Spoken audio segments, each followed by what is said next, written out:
Hi, I'm Caroline Gaskin. I'm a natural health practitioner. I'm also a homeopath. And I'm here today to talk about being vegan and whether that's something that you can do, something that you can sustain with your lifestyle and your physiology. So when I got pregnant at 27 for the first time, I wanted to eat meat. For the first time in about 15 years, I wanted to eat meat. My body said, you need to go higher up the food chain to get the nutrients that you need to build baby. Now, I probably these days would know enough not to have to eat meat in order to be able to do that, because I know a lot more about nutrition.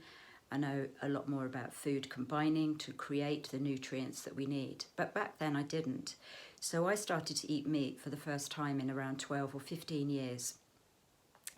And oftentimes women find at hormonal change that they can't maintain a vegan diet. They might struggle to maintain a vegetarian diet. Now, I'm not saying everybody needs to rush out and go out and eat meat, but we do need to understand how we work and what challenges we might go through in life. So when I was pregnant, I needed to eat more complex protein because I didn't know where else to get it. When I was menopausal and my thyroid was low in its function, I also needed to change my approach to the protein that I ate because I was busy and I was eating virtually a vegan diet without really realizing it. And I wasn't metabolizing protein well. Now, if you combine the right foods, you combine perhaps grains and vegetables, rice and beans, this type of thing, lentils and some kind of grain, then you will create a complete protein. And if you sit down and chew it efficiently and you have the right digestive enzymes, then you should make what your body needs. But if you rush around and you sit down to eat without preparing your body to eat, without working your appetite up, or if you always eat your food cold, for instance, straight from the fridge, which we have these days, which you didn't used to have in the olden days, or you don't include fermented foods in your diet that help you metabolize your food efficiently, then you might find that a vegan diet is simply not working for you. You'll also find that if you just eat chips and chocolate, which technically is a vegan diet, it's not going to do you any favors. You know, I have never seen so many fat vegans until I went to a vegan fair in Plymouth. And the vegan fair was full of chocolate and cakes and crisps and fake cheese. And I saw a lot of fat people. I saw more fat people in that fair than I saw on the streets of Plymouth every day. It told me something, that the diet that these people are eating is not appropriate for them. It's absolutely not to say that a vegan diet isn't appropriate. You need to work at it. And if you're training, I strongly recommend you get a book by somebody called Scott Jurek called Born to Run. Fantastic book. Now Scott is a long distance trail runner. He eats a vegan diet. He has plenty of time to prepare that vegan diet. He has plenty of skills and knowledge, which he imparts in the book, to subsist on a vegan diet. I see many women with hormonal health disorders, imbalanced hormones, on a vegan diet, so we need to change this. So number one is adding in a good essential fatty acid. Many of us don't eat enough fats. Fats and essential fatty acids have all sorts of functions in the body. So my favourite is a fatty acid complex from Aquasource, and my second favourite, same company, Aquasource, is called Liquid Gold Complex. And this is fantastic. I particularly recommend this at menopause. It's got 3 quite rare essential fatty acids in it, and it also now has a vitamin D3, which is sourced from algae. So these are both vegan products for your essential fatty acids. Now, when I went through menopause, I found that my essential fatty acid wasn't working for me anymore. First sign that essential fatty acid is working is usually that your nails get stronger. So if you are taking a fish oil or another essential fatty acid and your nails aren't strong, it's not working for you. You need to find a better quality essential fatty acid, or one that your body can translate the chains, the fatty acid chains, into forms that your body can use. So at menopause, I needed to take a fish oil because I didn't know enough about other forms of essential fatty acid, but I needed to take a fish oil for my nails to be strong enough again.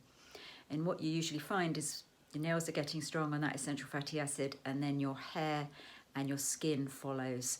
Essential fatty acids have lots of other functions. Look after your heart health, your vein health, circulatory health. They look after, they help because they have an anti-inflammatory aspect, so they can help our immune function. You know, I might put somebody who has asthma or hay fever, I might say you need to get onto essential fatty acids. We need them, they're essential, but make sure you're doing a good quality one that is having a good effect for you. So the vast majority of vegans I meet don't eat enough good quality fats. And the other thing that you need to learn to do is to combine the proteins that you do eat. So I've alluded to that, but if you have something like an underactive thyroid, then it may be that you lack the metabolic capacity to process proteins. And so it might be that I introduce something for people, a vegan digestive enzyme. So digestive enzymes are produced when we sit down to a meal and we're thinking about eating that meal. The body naturally starts to produce digestive enzymes. As we chew the food efficiently, we produce more digestive enzymes. Different digestive enzymes come in the stomach. They come in the small intestine, basically the upper part of the digestive system. So if you're stressed, rushed, eating cold food, chances are that you're not really either maximizing your potential to create the right digestive enzymes, or you're lacking them, you know, because you're stressed. We don't make them efficiently. Under stress, we just don't metabolize food efficiently. So in a digestive enzymes, you're going to have products, you're going to have things that are, they'll end in the word ase. So like lactase, sucrase, protease, amylase. These help us digest different types of foods. So if you're vegan and you're looking for a vegan digestive enzyme, Aquasource do a fantastic one. And that will help you metabolize the food that you are eating more efficiently. So before you make any changes to what you're eating, is your body working efficiently? So things like essential fatty acids and digestive enzymes can really help. The other one that I absolutely love, that to my mind really helped me rewire my thyroid, is a product called MAP, Master Amino Acid Pattern.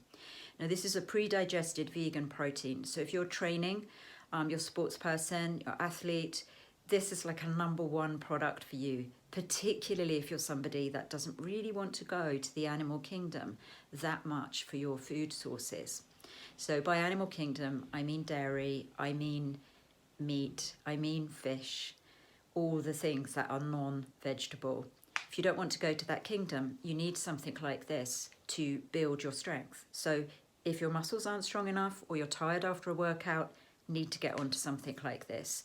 So if you're non-vegan, you might be looking at something to enhance collagen. So this Master Amino Acid pattern, MAP we call it, is a fantastic product for building the integrity of organs. So if organs are failing, you might want to get onto something like this. If you're non-vegan, you might want to get onto something like a collagen-based product. This is called Collagen Plus from the same company that I mentioned earlier, Aquasource.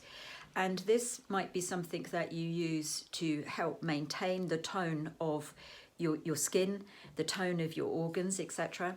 Or it might be that you're having bone broth on a regular basis, or you can create, and there are recipes out here for a collagen type broth from seaweed. Seaweed is a fantastic source of all sorts of nutrients, plant-sourced protein. But we might want to take something like this, or at least make sure we have foods which act as digestive enzymes for us in order to be able to absorb the nutrients that we are eating, i.e. the seaweed. So coming on to seaweed, which is a phenomenal food source, and I really love. I also really love algae. I'm a big proponent of blue-green algae, which I've had myself for years. Blue-green algae is basically a very simple organism. It comes from the seaweed realm, and the seaweed realm is really rich in minerals and particularly rich in B vitamins. So if as a vegan you're worried about your B vitamin intake, which tends to in general come from the animal food chain, you need to eat more greens. And you know, if you want to go to super greens to get that much more B vitamins, you need something like blue-green algae, cracked cell chlorella. This range, the platinum range, also has a cracked cell chlorella that's phenomenal. If you have heavy metals in your system and you know you want to clear them, then you need something that is a chelating agent. Both blue-green algae and cracked cell chlorella are chelating agents that help draw these heavy metals from the body. Heavy metals interfere with all sorts of processes for us. So if you want to go vegan, you need essential fatty acids. If you want and this is an important point for vegans, if you want a plant-sourced vitamin D, you need to go to algae, because vitamin D3 comes from, in the main, the fat off a sheep's back. It's called lanolin. We take that fat off the sheep's back, we process it, and it is made into the vitamin D that we have on the market. All your oral sprays, everything you're taking is made from lanolin. As somebody who's allergic to lanolin, don't really want to eat it. So I prefer to go for a vitamin D3, which is, we metabolize D3 more efficiently. Yeah, we do metabolize D2, just not as efficiently. So a vitamin D3 from an algal source, from algae, much better for most people. Amazing if you're vegan and you want to stay a true vegan. You don't really want to be reaching for the sheep's lanolin off the shelf that you get in every single shop. So my tip is to go for something like that. There's a couple of other brands on the market that I've seen. There's a brand called Together that make an encapsulated form. Be very, very careful with encapsulated oils. Read the label. It's very rare that you get the capsule is actually made out of something which is vegan. You want to look for cellulose, which is plant-sourced, or you want to look for algae, which is sourced from the seaweed chain. Otherwise, if it's a gelatin capsule, it's made from calves' feet, wouldn't really want that in your vegan diet. So always read the label, you know, and if you want a vitamin D3, which I highly recommend if you're looking to support yourself through this period of time where our immune systems are under threat, where we want to enhance our immune function, and you want to take a good vitamin D, you want to go for D3, go for algae-sourced vitamin D3. And is there anything else I am going to say on this? Yes, just one last thing. You can tweak your probiotics so that you have a good quality probiotic. And this particular range, Aquasource, does vegan probiotics. They have a vegan acidophilus, which is very well tested, and they have a vegan bifidus. This is the bifidus. And more tests, more and more studies are being done on bifidus as a great source to help women balance their hormones. So that's all I'm going to say about this. You can do vegan. You need to eat well. I've shared some phenomenal supplements with you. So pop your comments down below. Connect with me via my website. Please subscribe to my YouTube channel if you're watching it on YouTube, and hope that was useful for you. Thank you.